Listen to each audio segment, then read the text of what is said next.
మన కోసం మన వార్తలు అందించే ఏటీఎం న్యూస్ కు స్వాగతం.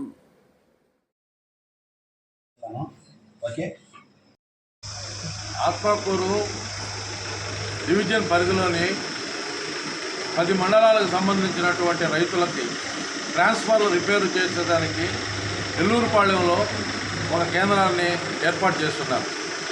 ఈ మధ్యకాలంలో 6 నెలల నుండి రైతులకి అందుబాటులో ఉన్నటువంటి ఆ యొక్క కేంద్రాన్ని ఎత్తివేసి నెల్లూరుకి తరలించడం జరిగింది. అయా ఎందుకు తరలించారో ఏమిటి అనేటువంటి అంశం రైతులకి ఈరోజు వరకు తెలియదు.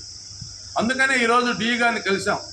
మేము డి గారికి విన్నవించాం. అలాగే పండించిన పంటకి గిట్టుబాటు ధర లేక రైతు అల్లో రామచంద్ర అని అంటుంటే అదనంగా రిపేర్ల పేరిట రిపేర్ల పేరిట పెనుభారం అయిపోయినటువంటి పరిస్థితి ఉంది. ఈరోజు నెల్లూరు పోయి తీసుకొని రావాలంటే ఒక రైతు 10,000 నుండి 15,000 దాకా ఖర్చు పెట్టాల్సినటువంటి పరిస్థితి వచ్చింది.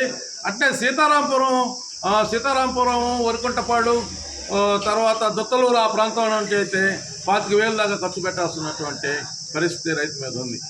రైతు మీద పెనుభారం పడిన తర్వాత రైతు ఇబ్బంది పడిన తర్వాత ఆహార ధాన్యాల్లో కొరత ఏర్పడుతుంది. మీరు దాన్ని అర్థం చేసుకోండి. వెంటనే మినిస్టర్ గారు జోక్యం చేసుకొని దీన్ని రెక్టిఫై చేసి ప్రజలకు అందుబాటులోకి తీసుకురావాలని చెప్పి మేము సిపిఎం పార్టీగా డిమాండ్ చేస్తున్నాం.